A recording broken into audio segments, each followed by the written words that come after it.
Olá, audiência do podcast Evento Legal, mais um episódio e, como sempre, trazendo pessoas importantes no cenário da cultura, das artes, desse fundamental setor econômico da sociedade. Um setor que emprega muita gente, que possibilita o registro das tradições de um povo. E como a gente sempre diz, um povo sem cultura é um povo sem história.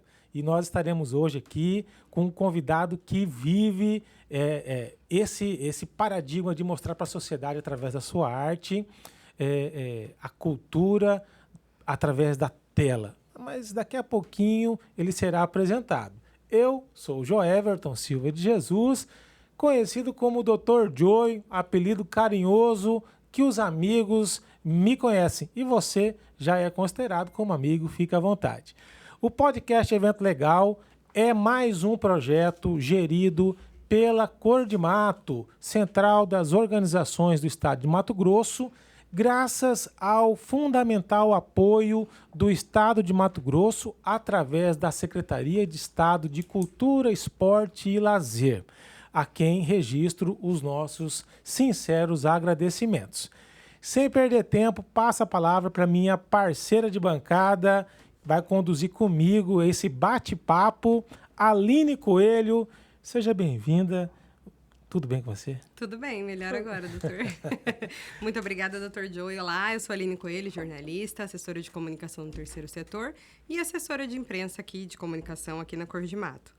Hoje nós temos um convidado muito especial, como o doutor disse, com muita história para contar e veio compartilhar com a gente generosamente um pouco dessa história aqui na nossa bancada, que é artista plástico e também produtor cultural, em breve formado, né, pela MT Escola de Teatro. Vicente Paulo, seja bem-vindo.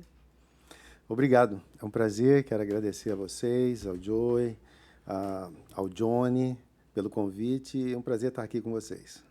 Bom, antes de começar a nossa conversa, Vicente, nós sempre presenteamos os nossos convidados com um mimo. Esse aqui, então, é o meu... É um mimo... Posso levar para casa? Mas é evidente, inclusive está aí registrado com o seu nome, para deixar em cima da mesa mesmo, para tomar um cafezinho, tomar um... É mesmo. Estiver em casa, aquele dia, final da tarde, acabou de produzir mais uma obra de arte, você senta e toma um nó de cachorro, uma raizada, para poder dar aquela relaxada. Né? Mas e aí, se você puder abrir, a nossa equipe, a Tayane vai colocar aí uma água, né, para poder você aí molhar a palavra. Obrigado aqui, olha que lindo. Que lindo. Personalizada, exatamente. Que chique. Para você sentir o nosso carinho e lembrar da gente sempre. Bacana. É isso aí. Vicente, sem perder tempo, fala um pouco da sua história. Você é mato-grossense, onde que nasceu, quando surgiu essa vontade de passar, de viver da arte e principalmente, como é viver da arte no Brasil? Bom, a minha história, ela é genuinamente mato-grossense, especialmente cuiabana. Sou cuiabano, família tradicional, uma família bem humilde e que ralamos muito para conquistar. Ainda estamos em processo de conquistar. Acho que a vida da gente até é sempre. O fim, né? Mas como é que eu entrei neste universo artístico? Como é que eu entrei neste mundo das artes, da pintura? Eu trabalhava, desde quando eu comecei, eu já vendi pastel, já trabalhei em banca de revista, já trabalhei em jornais com 15, 16 anos, então eu comecei a entrar em jornais, trabalhei em vários jornais que teve aqui, sempre na área de arte. Na época nós fazíamos pestap, era colagem, na área de criação, e aí depois eu entrei para a área de desenho, trabalhei em agências E até que eu trabalhava num anuário econômico na Listel. Vocês lembram da Listel? Antigamente, Tem gente tem uma que geração nem, aqui que não nem sabe o que é. que é uma lista telefônica, Imagina, né? aqueles... Pois é, mas eu trabalhei na Listel quando veio para cá, e ela era uma potência no Brasil todo e tal. Era uma grande a empresa. E aí um amigo que era desenhista lá me convidou, eu fui para lá e comecei a trabalhar na Listel. Eu trabalhei durante 3 anos, quase 4 anos na Listel. Foi um tempo muito legal. E é a partir da Listel é que eu comecei, então, a vislumbrar a possibilidade de ser artista. Porque lá nós fomos fazer a lista, nós fazíamos a lista em Mato Grosso do Sul, e Rondônia e Acre. E nós viajávamos juntos, os desenhistas iam juntos, porque você tinha que fazer a arte para mostrar para o cliente aprovava, e tem aquele processo todo. E não tinha WhatsApp, né? Não tinha WhatsApp, não tinha computador, não tinha CorelDRAW, não tinha nada disso para você criar, não tinha tecnologia. Tudo era artesanal, tudo manual, né? Você tinha que escrever as letras, às vezes nós tínhamos as letras prontas, que era de colar, chamado decalque ou letra 7 e tal, que você colava as letras para produzir alguns títulos, ou você usava aranha. Como que é o nome técnico da aranha? Normógrafo. Normógrafo. Até hoje ainda alguns engenheiros usam o normógrafo e tal. Então, eu sou dessa época. E quando eu entrei na Listel, nós fomos para Mato Grosso do Sul, nós tínhamos que ficar lá em torno de uns 4, 5 meses trabalhando lá. E neste período, quando eu cheguei lá, a universidade abriu um curso de desenho e pintura, investigação em pintura, durante 2 a 3 meses. Que era o período que você estava lá, olha. Foi o período que eu estava lá e abriu para a sociedade. Foi um curso aberto, né?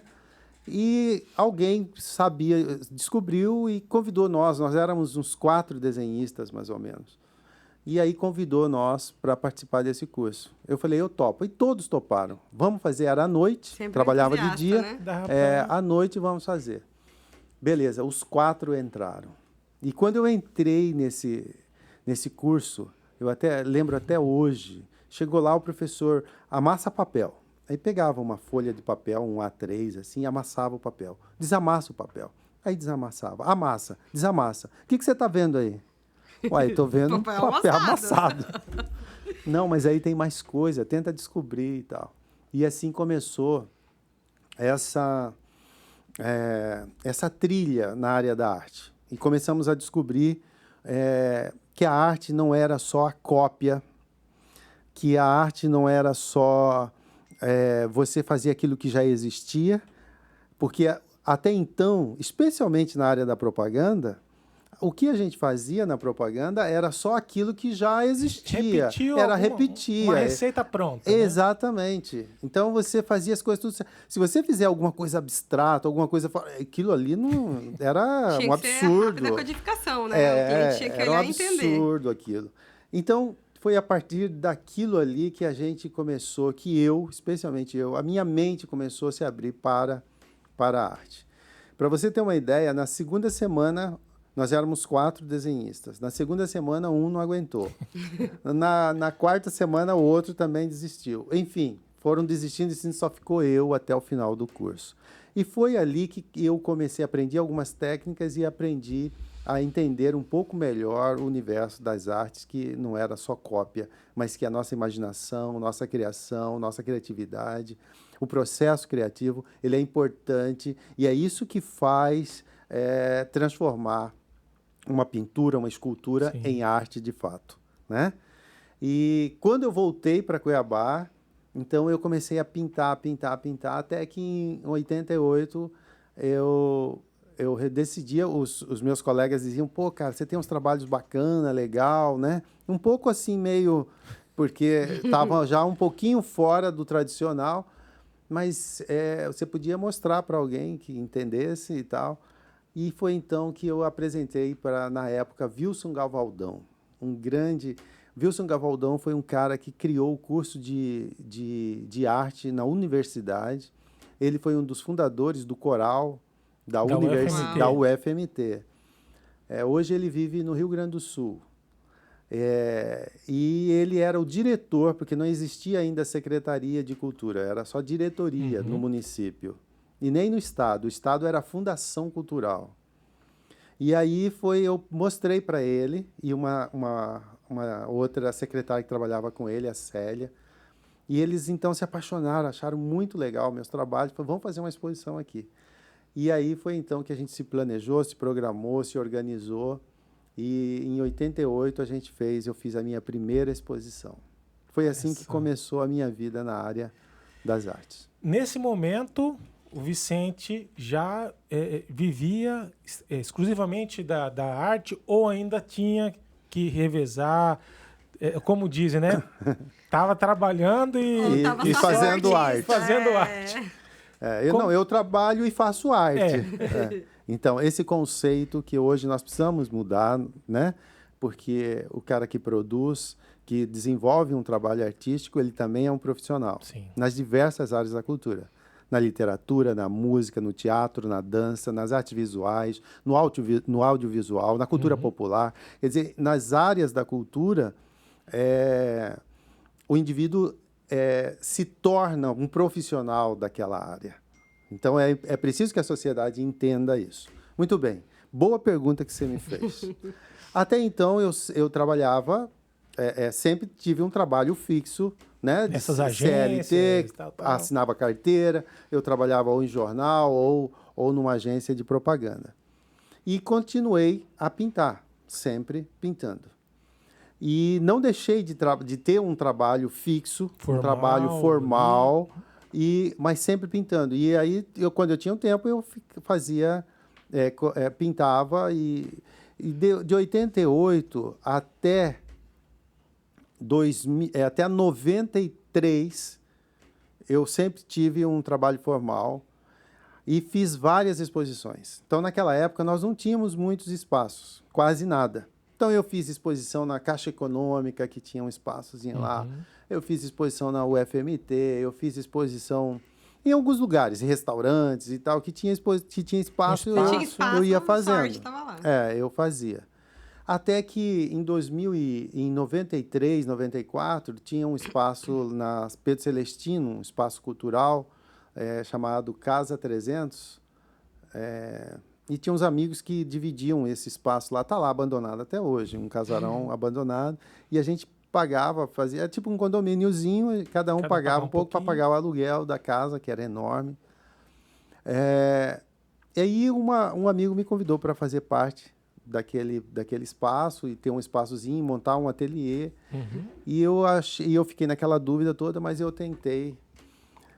Falei, eu vou, porque eu nunca tive medo, eu sempre fui corajoso na minha vida. Sempre fui corajoso. Pro bem ou pro mal, mas sempre fui corajoso. Sempre. Eu falei, eu vou testar, eu vou tentar. Então, eu tentei viver de arte de 93 a 96. Durante 3 anos, eu tentei viver de arte. Quase morri de fome. Foi difícil, foi um desafio muito grande. Aí eu vi que era... Foi um trauma.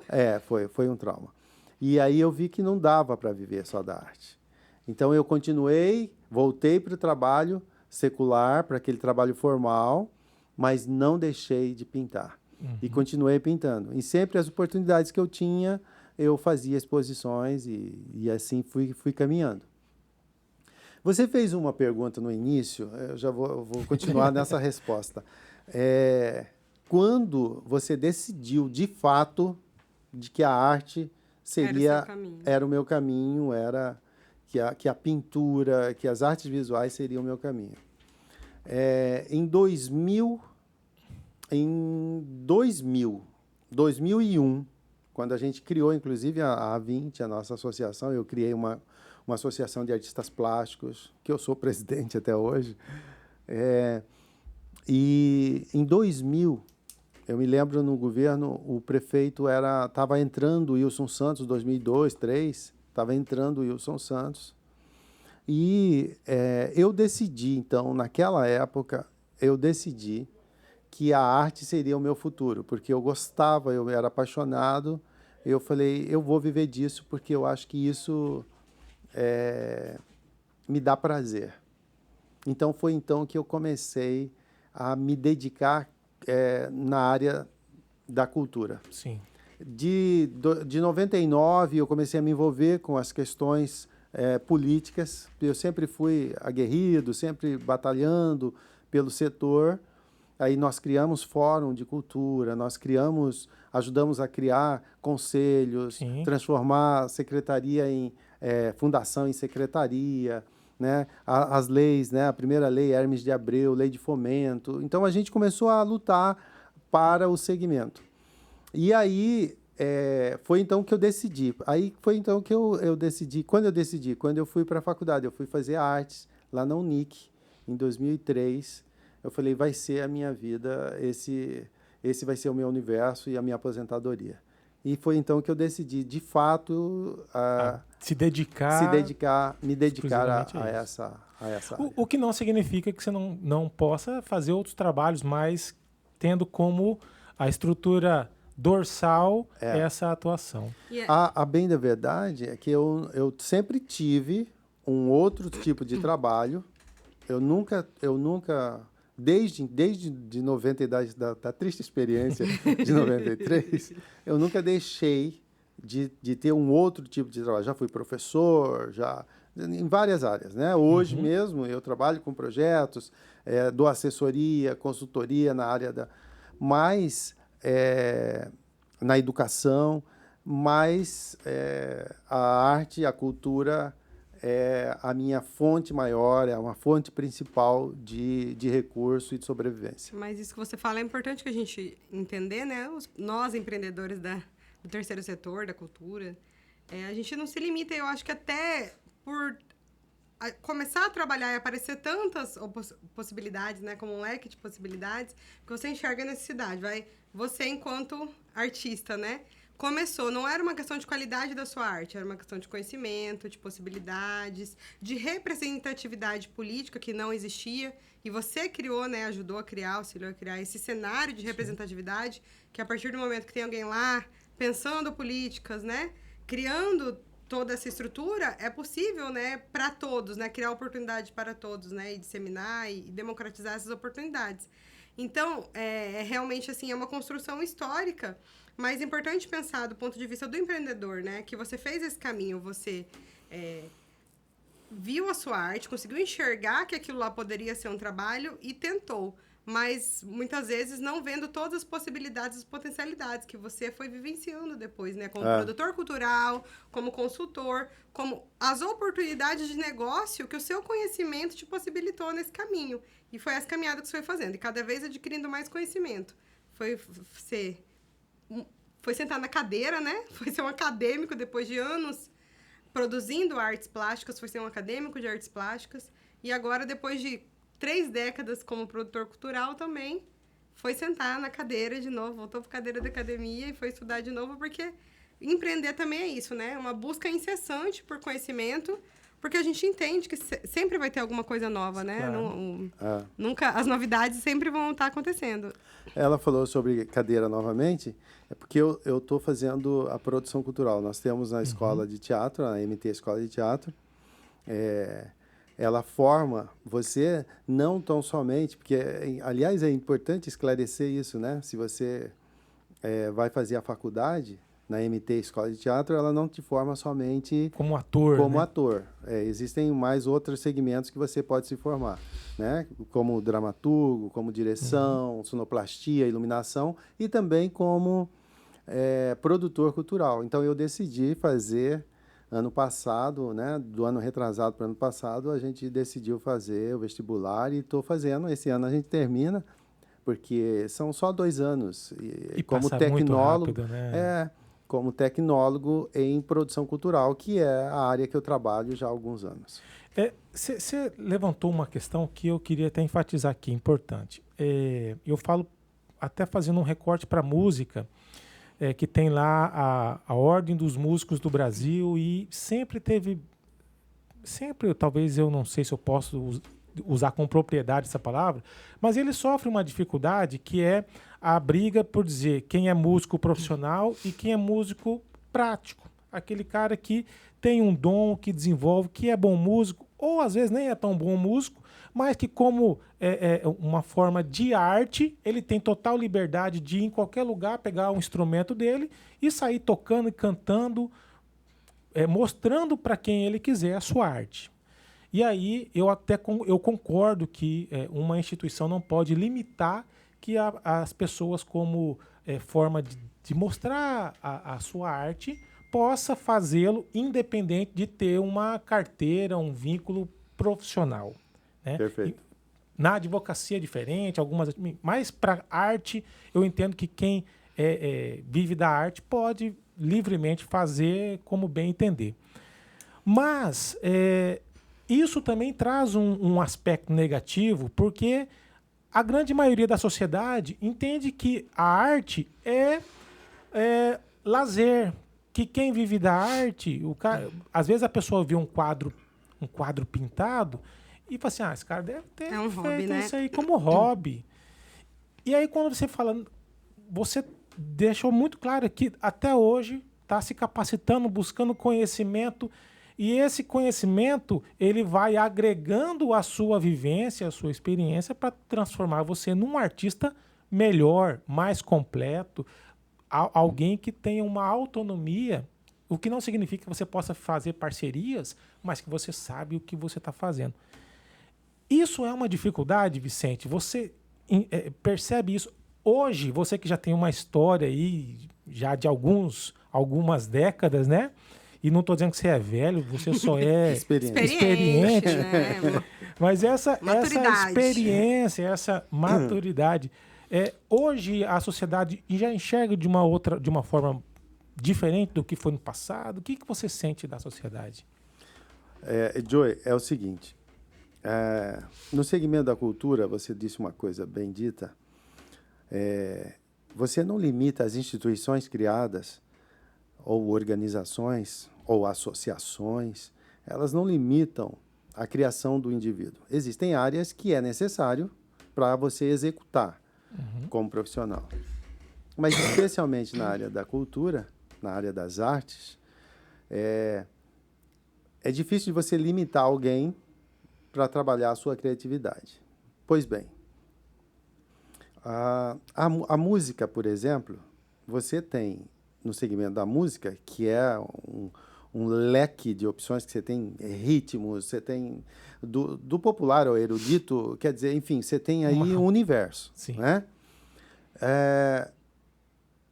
Você tem tanto o indivíduo profissional, como você tem o amador. O amador, né? Você tem aquele que entrou numa academia e você tem aquele que nós chamamos de... como que fala? O indivíduo que aprendeu sozinho, que aprendeu... Autodidata, né? Então, é difícil de você definir. Agora, quem define se o cara é bom, se o cara pode ganhar dinheiro ou não? Quem define? É o mercado. Entendeu? Sim. Então, o mercado que define a qualidade e o valor do talento do indivíduo, do artista.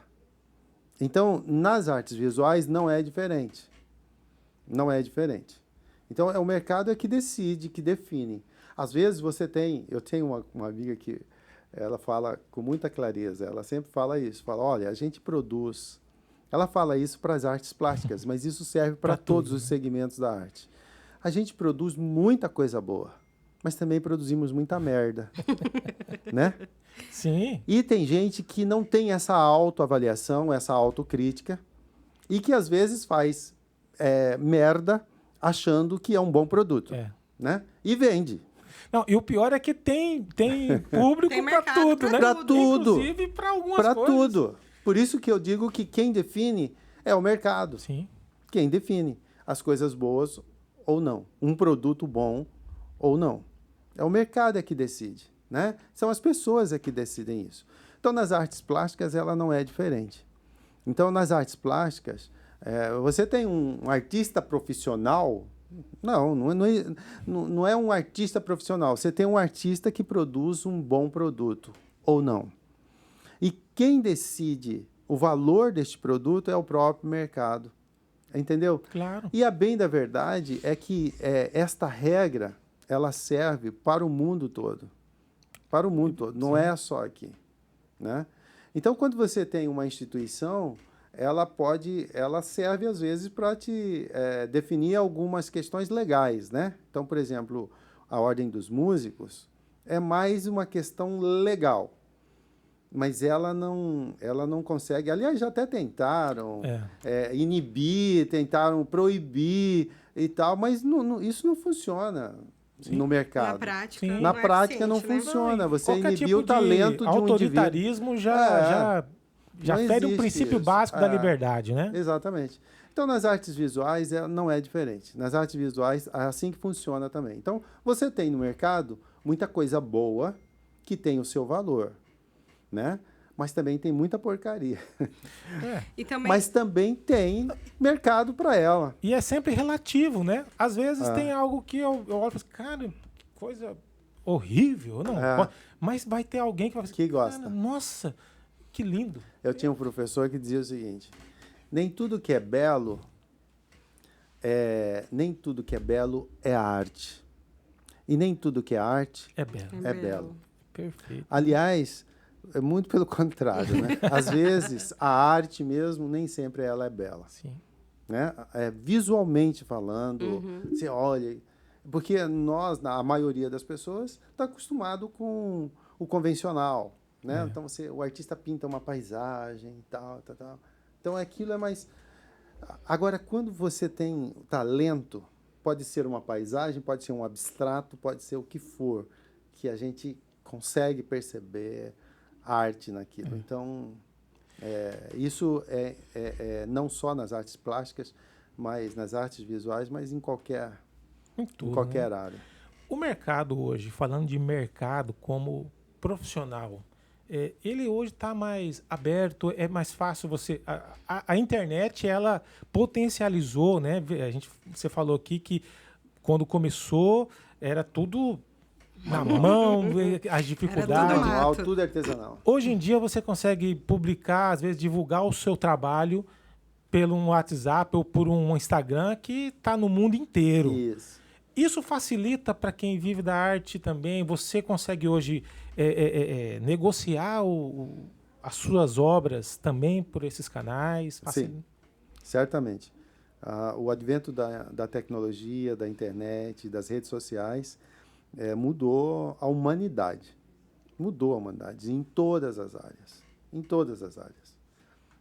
Mas especialmente na área comercial, né? Então, hoje você consegue mostrar o seu produto com mais rapidez, com mais eficiência, com mais nitidez. De uma forma direta, né? Direta. Não precisa de um intermediário, não, você mesmo não, divulga o seu não. produto. Então, eu vou te dar um exemplo. Miguel Penha, um grande artista, mora lá na Chapada. Para ele vender a sua obra antigamente, até uns tempo atrás, né, uns 10 anos atrás, porque as redes sociais têm 10 anos para cá. Por aí, E aí...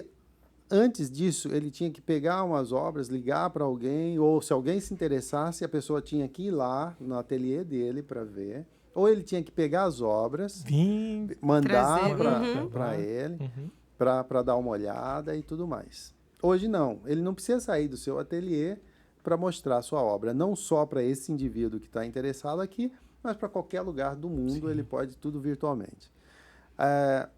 Todavia, eu acho que ela facilitou a vida do homem, né? Facilitou. Foi uma revolução, realmente. Né? Revolucionou a nossa vida. Hoje é difícil da gente enxergar o mundo sem.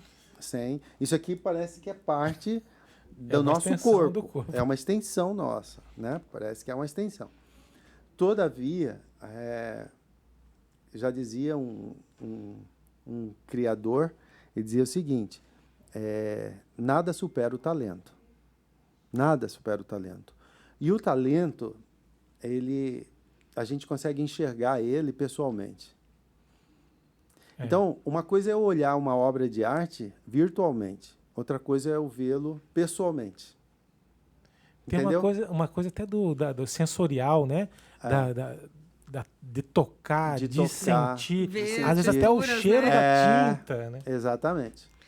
Então, tem áreas que, por exemplo, a música, né? A música é mais fácil, porque ela é mais de ouvir. Sim.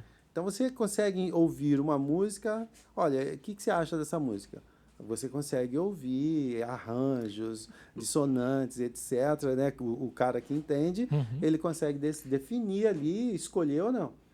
Mas as outras áreas é mais difícil. Mas muda a experiência também, né? Porque é isso que você fala, né? Por que as pessoas saem de casa para ir até um museu ou para ir até uma exposição se elas poderiam estar vendo pelo Poder Instagram? virtualmente. Né? Você podia ver de outra forma. Aí é que entra a experiência, realmente, de quem está consumindo aquela cultura, aquela arte, né? Mais recentemente, a gente teve o show do Coldplay, né, gente? Está sendo falado mundialmente. Por quê? Pela experiência do usuário. Não né? é mais uma apresentação, é uma experiência. É uma experiência, realmente. E aí, o que você Eu nem fala... sabia que existia esse cara. Pois é. E a gente acabou descobrindo... Eu vi um monte de gente de Cuiabá. Exatamente.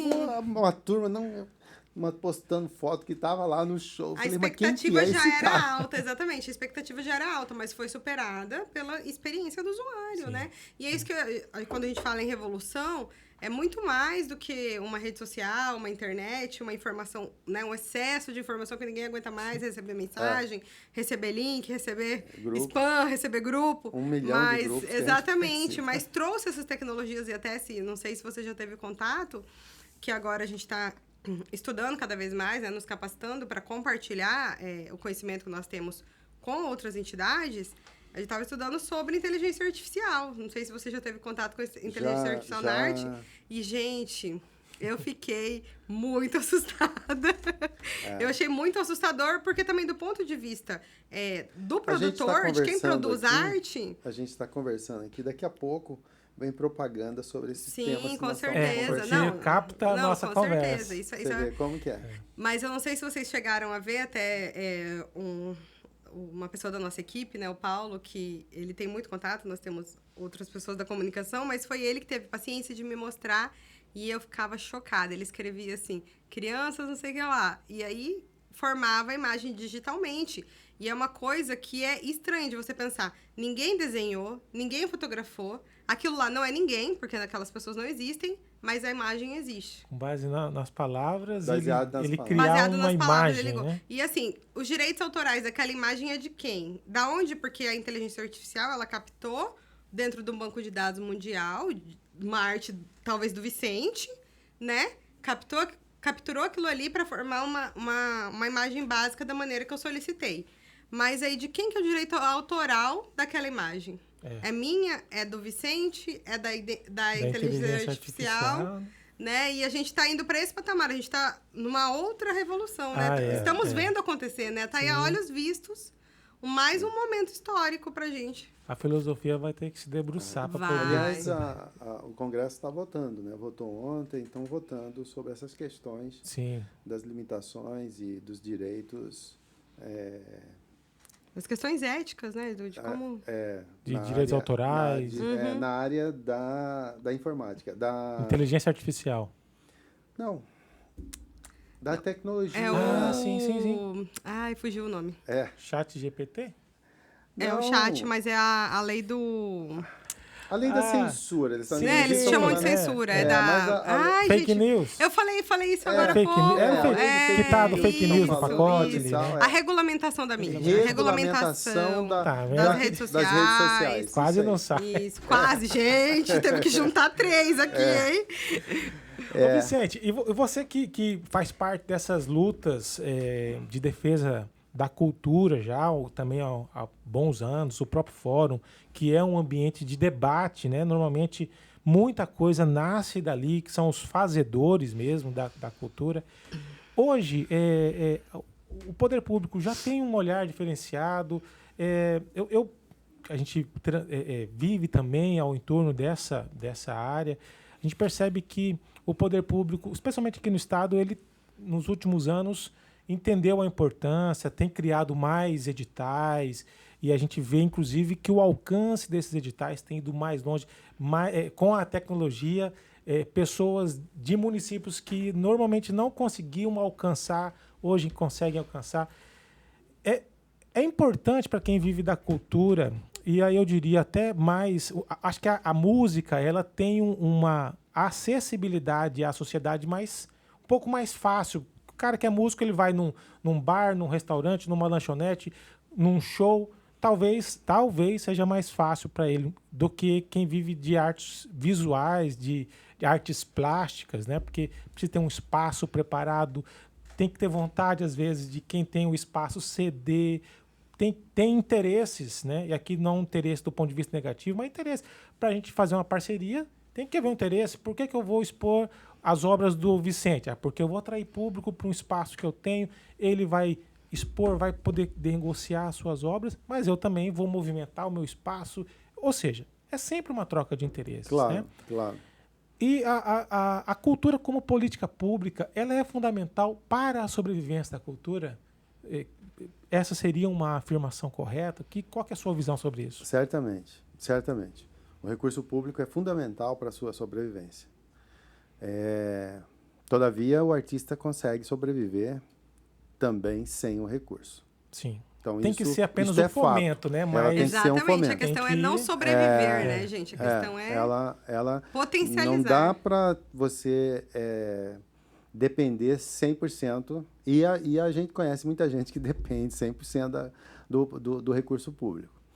Mas você falou sobre essa questão de políticas públicas. Eu acho que nós mudamos bastante nos últimos 10 anos. Houve uma mudança significativa na área das políticas públicas, né?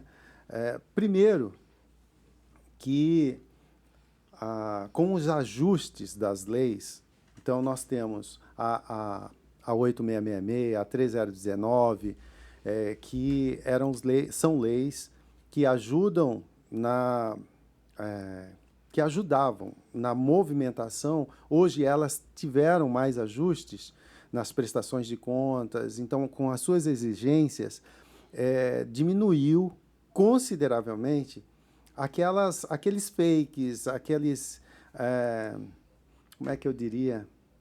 Pessoas que pegavam recursos, às vezes não... Né? Aqueles malandros da cultura que tentavam enganar a lei, enganar o setor, né? Uhum. Então, as leis elas ficaram mais arrojadas e elas ficaram mais apertadas. Então, hoje, o poder público enxerga com mais credibilidade o setor, o terceiro setor e também, especialmente, o setor da cultura. Ela consegue enxergar. Hoje, nós conversamos no mesmo nível. Uhum.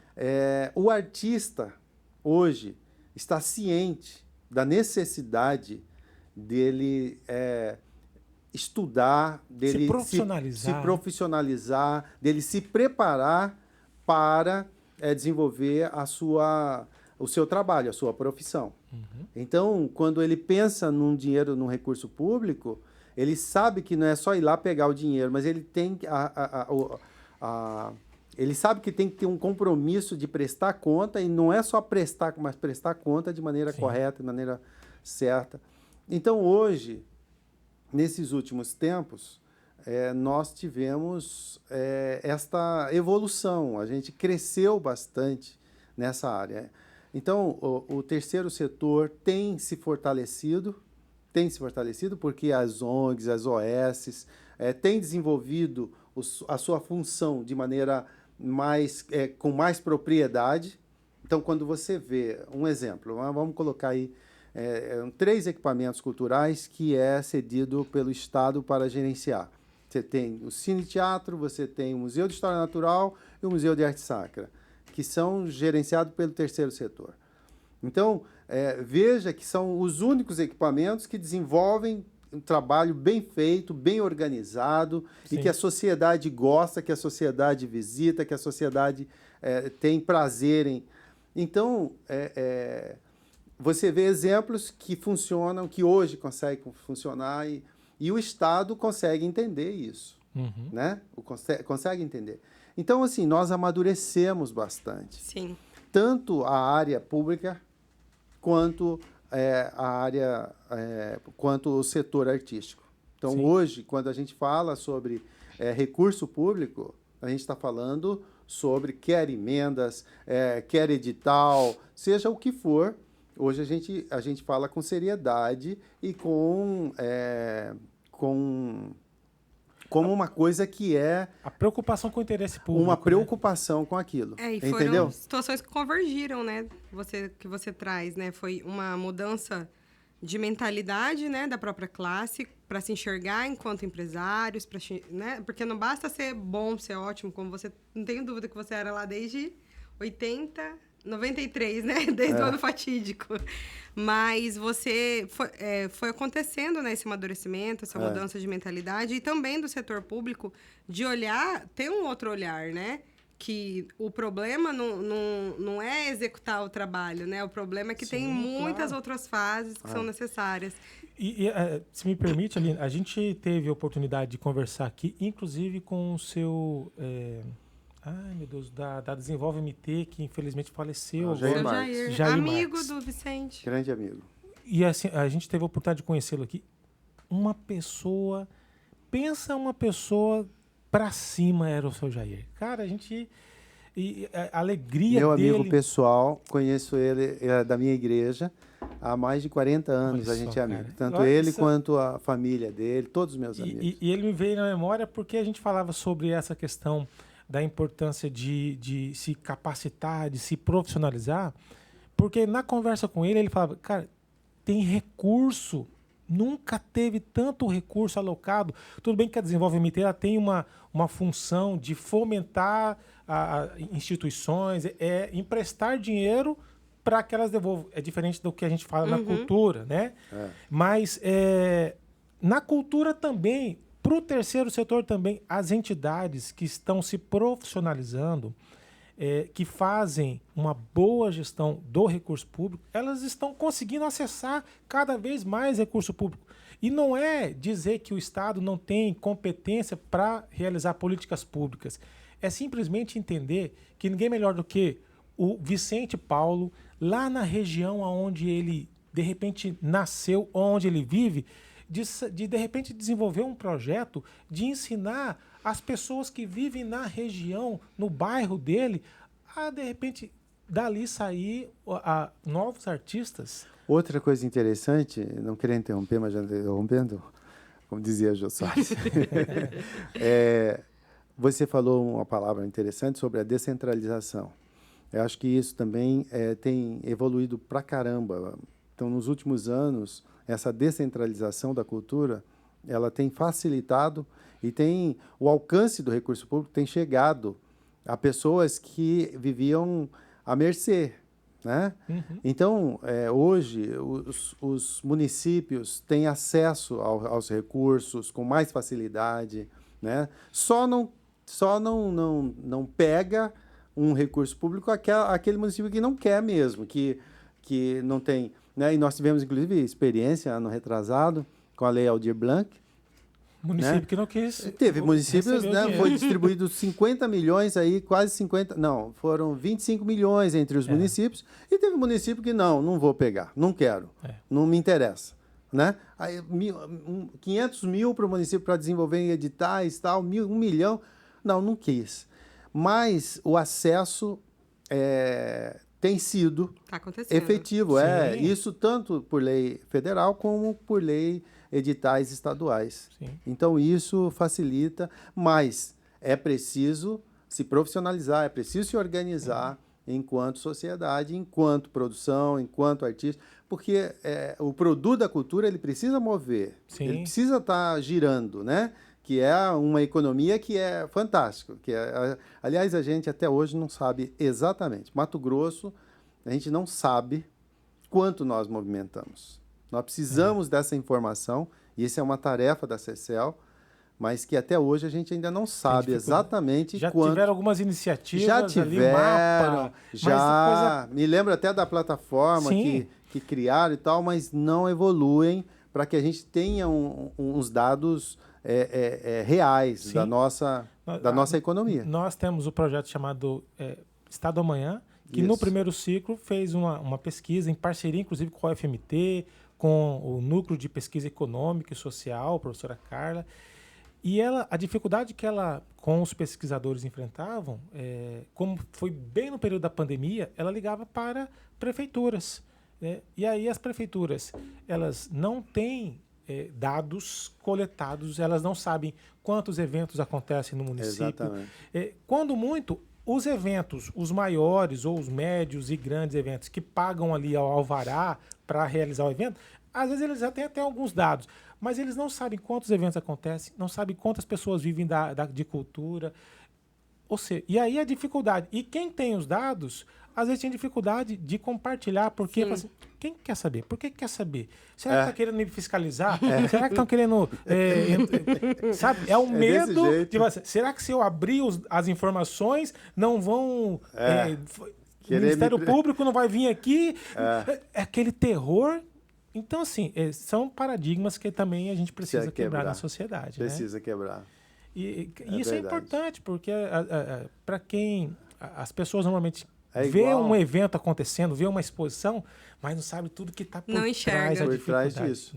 Né? Quantas pessoas foram envolvidas, quantas pessoas foram beneficiadas, quantas famílias foram contempladas naquele evento, naquele projeto. Exatamente, Vicente. Eu só vou fazer um parênteses, porque em relação ao nosso podcast, porque o podcast Evento Legal, ele é um produto também que complementa um circuito cultural que foi criado para fomentar a cultura popular, fomentar esses eventos onde você vai trazer famílias, trazer as pessoas que muitas vezes não têm o entendimento que aquele evento, aquilo ali que elas estão vivenciando é cultura, que elas estão vivenciando um momento de lazer, né, numa iniciativa de cultura popular. E isso quando a gente fala, muitas vezes até eu, né, há um ano atrás eu não enxergava esse envolvimento, né, essa cadeia produtiva do evento. O pessoal tem uma resistência, né, eu percebo até dentro do nosso setor mesmo de trabalho, de falar, não, mas você só faz evento, sabe? Não entende que o evento ele está contratando um artista, ou muitos artistas, produtores, diretores. Tem o pequeno empreendedor, o cara que vende pipoca, o cara que vende algodão doce, sabe? Então, é uma resistência que a gente tem muitas vezes que quebrar entre nós mesmo. Mas é muito importante. E isso a gente procura sempre destacar, especialmente porque esse palco é nosso, para falar sobre isso. Essa importância, é importante que toda essa cadeia produtiva, é importante que os políticos saibam disso, que a sociedade saiba disso, que o executivo saiba disso. E eles não sabem, entendeu? Então, e nós não sabem porque primeiro que a gente ainda não tem um mecanismo para levar essas informações. Segundo que nós não temos dados. Os dados que nós temos é muito distante da realidade. Então, por exemplo, se ligar hoje para a CCL e perguntar quanto foi investido, quanto o governo se dispôs em 2022 para a cultura, ela vai saber quanto que teve, né? Tanto com investimento próprio, com investimento e tal. Ela sabe quanto, mas o que aquilo gerou, além daquilo... porque às vezes você recebe um dinheiro para executar um projeto, mas aquele dinheiro, aquele recurso, ele pode produzir 2, 3 vezes mais de recurso baseado naquele projeto, naquele evento. Tem um estudo da FGV, que fala que a cada R$1 investido em cultura, volta 13. Na cadeia produtiva.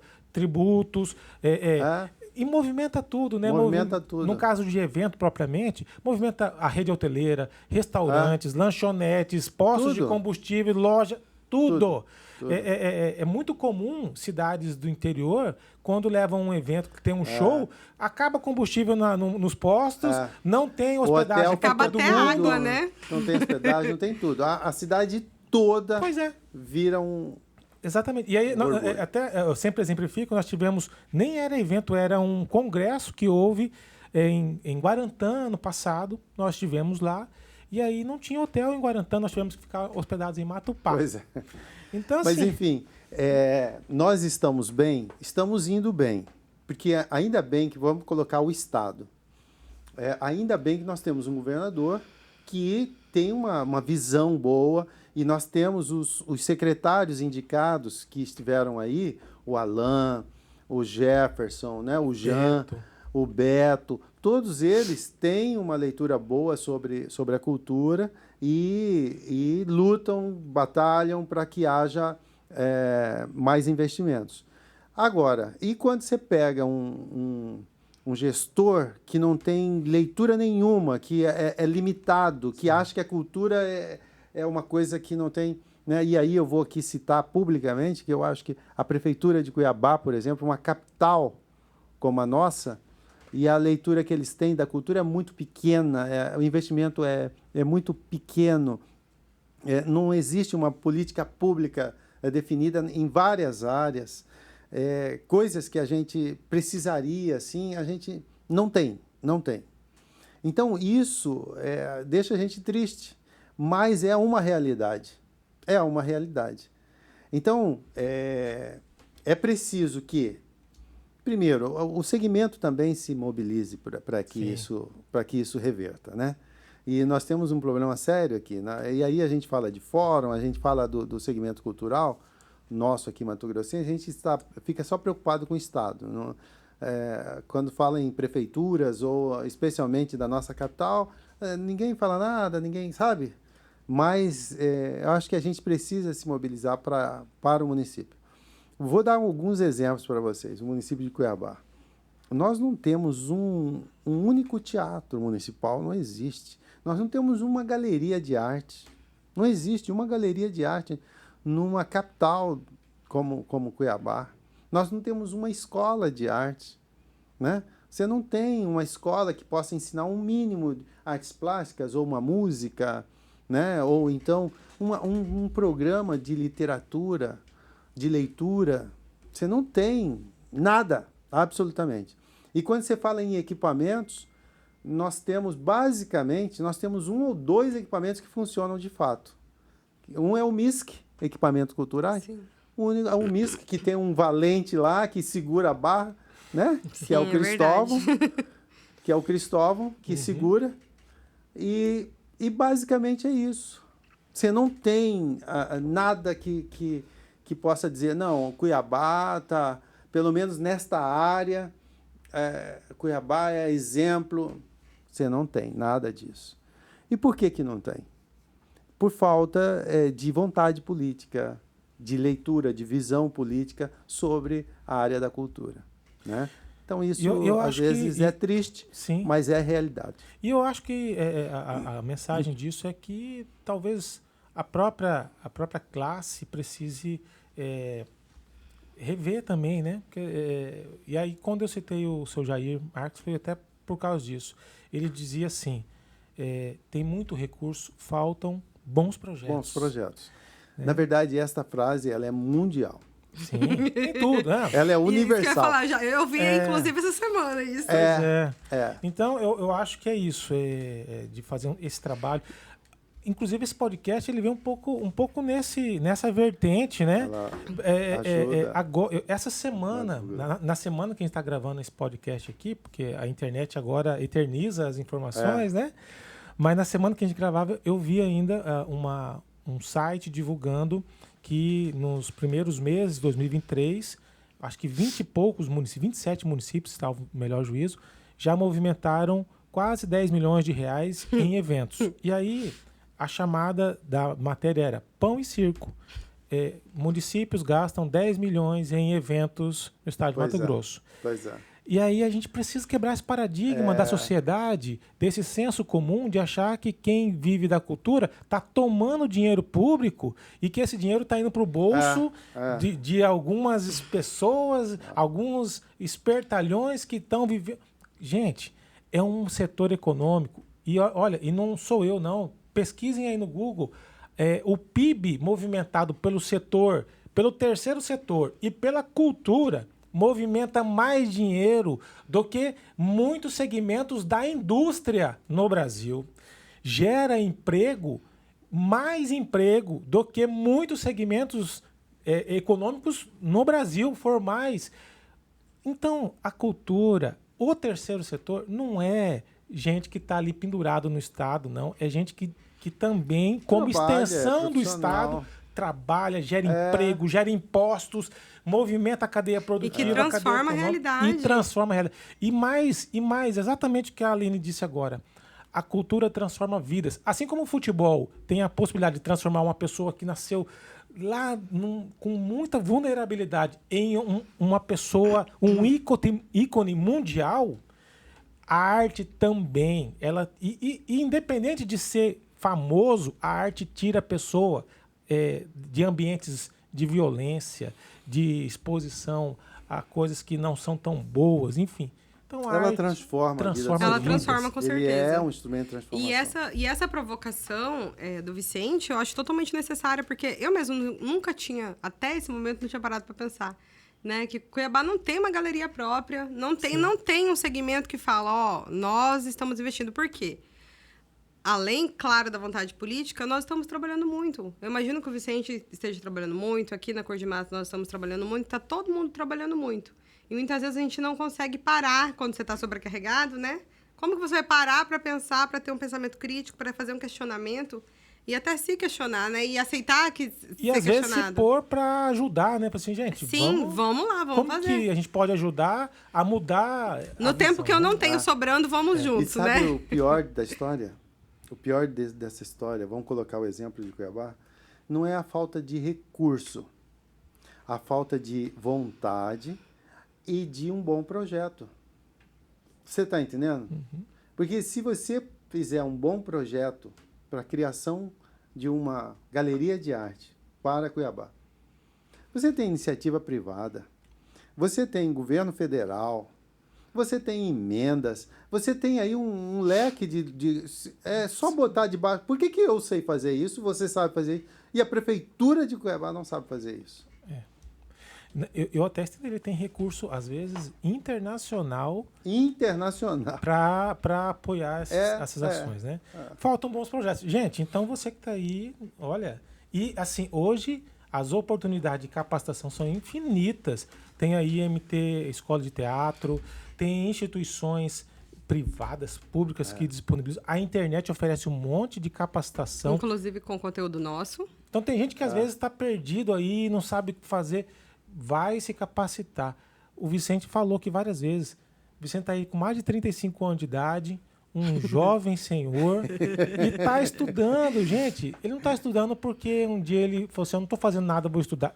Porque ele entende a necessidade de se atualizar. Ninguém sabe tudo que não possa aprender algo novo. Exatamente. Né? E conhecimento nunca é demais. Né? Eu acho que é isso. Nunca é demais. Bom, o caminho é esse. Vicente, eu quero agradecer imensamente, caminhando aí já para o encerramento, agradecer imensamente a sua vinda aqui, dizer que esse papo é enriquecedor, né?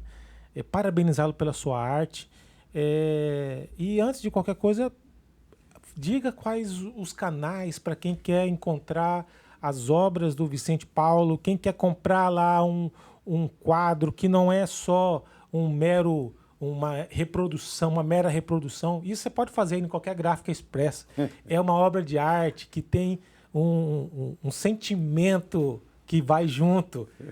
Como que faz para conseguir fazer isso, Vicente? Estou à disposição. Temos obras, eu voltei a pintar e temos obras disponíveis mesmo. Bom, nas redes sociais me encontram com Vicente Paulo Justo. Vicente Paulo Justo, tudo junto. Tudo junto. Aí você me encontra lá no Facebook ou no Instagram, né? Que é basicamente onde eu navego. Assim, tem outros lugares aí, mas eu ainda não... O principal é ali. Eu ainda não consegui. E o WhatsApp, né? Mas eu ainda não consegui entrar em outras redes, né? Ainda estou me familiarizando. E são esses os lugares que a gente tem. Então... Você tem um ateliê também? Nós temos um ateliê onde fica também a nossa associação, a 20, que a gente desenvolve um projeto. Inclusive, estamos desenvolvendo um projeto fantástico chamado Caminhos da Cultura, que a gente fez a primeira edição lá na Secretaria de Cultura em 2019, depois nós fizemos ela em 2021, final do 2021 e ano passado. E agora a gente já está reeditando esse projeto. Que teve uma exposição, inclusive, lá onde o prédio da CCE ou... Não. Aquela era outra coisa. Não, é outra coisa. Outra coisa. O Caminhos da Cultura é um projeto, em síntese, ele é assim, nós pegamos os alunos da rede pública de ensino e levamos eles a conhecer os nossos equipamentos culturais. Então, durante um período, a gente vai lá com um ônibus, pega os alunos e leva, em meio período dá para visitar de 2 a 3 lugares. Então, ele vai lá no Museu de Arte Sacra e passa 1 hora lá conhecendo, com monitores, orientando, os professores afins. Então, você vai, professor de arte, professor de geografia, professor de história, vai junto. E ali eles conhecem, contemplam aqueles lugares. Aí depois vai para um outro lugar. Aí no final, 11 horas, a gente oferece um lanche e devolve eles para a escola. À tarde faz a mesma coisa. Com outra turma? Isso, com outra turma. E tem sido uma experiência fantástica.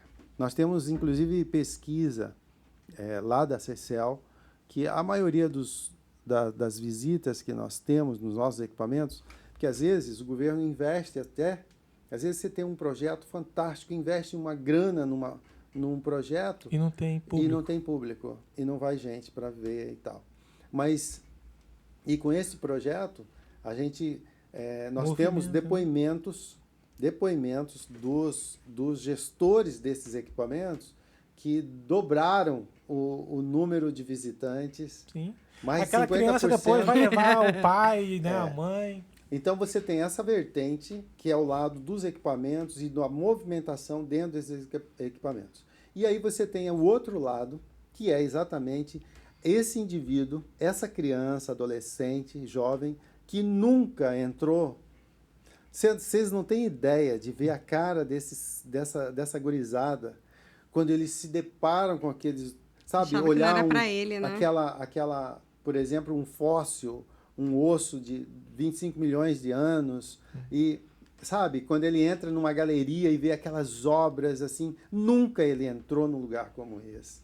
Na arte sacra, e vê aqueles esculturas, aquelas molduras lindas, aquelas esculturas lindas. Então, é fantástico o movimento que a gente tem feito através deste projeto, né? E a gente estamos conseguindo recursos para executar esse ano. Já começamos a executar.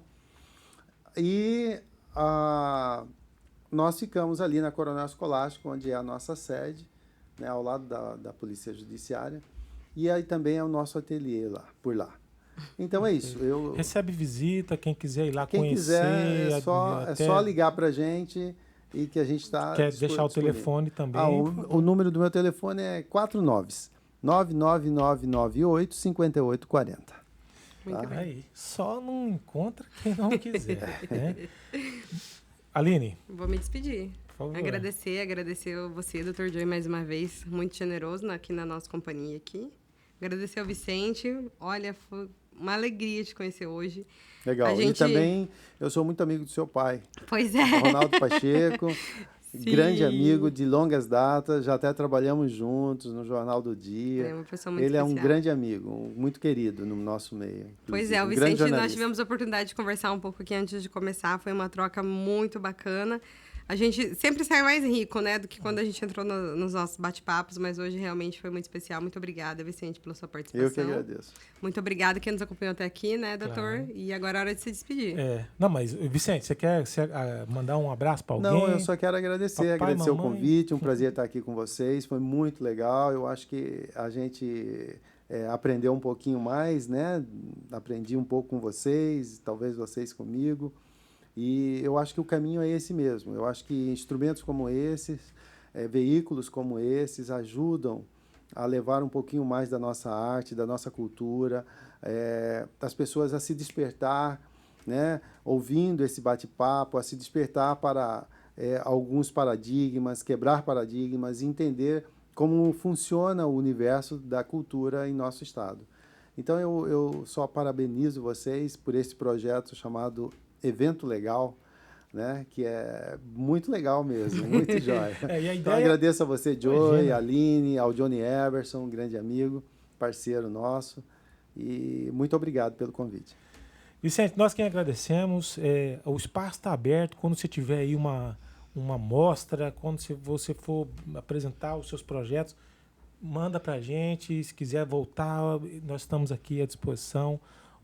O espaço é para isso mesmo, para fortalecer quem vive dignamente da cultura, quem trabalha, e não são poucos. A gente sabe da grande dificuldade que é viver de arte, né? Também já tentei viver de arte como músico e, como você bem disse aí, quase morrendo de fome. Mas e aí, isso inclusive foi o que nos motivou a buscar conhecimento, capacitação, o estudo. Assim como a educação transforma vidas, a arte, a cultura também. Verdade. E fica essa mensagem para você, nossa querida audiência. Busque capacitação. As oportunidades são infinitas, mas você tem que sair do lugar, agir, ir para a ação. E o espaço está aí para quem quer se ocupar. Então, fica a dica.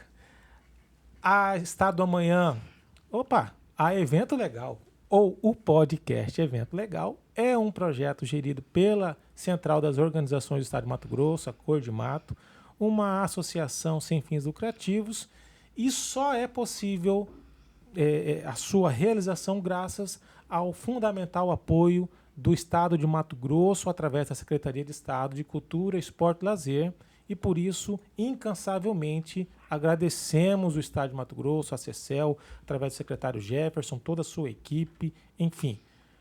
Isso é fundamental para a cultura poder se manter forte, firme, levando informação de interesse público. Você que ainda não é inscrito no nosso canal, está perdendo tempo, então já se inscreve, marca o sininho para receber as nossas notificações, curta aí com um joinha para fortalecer o nosso trabalho, compartilha os nossos conteúdos com seus amigos para que essas informações cheguem o mais longe possível. Desejamos a você toda a felicidade do mundo. Vicente, leve o nosso abraço, nosso carinho de toda a equipe Cor de Mato. A gente se vê em breve no próximo episódio. Tchau e fiquem com Deus.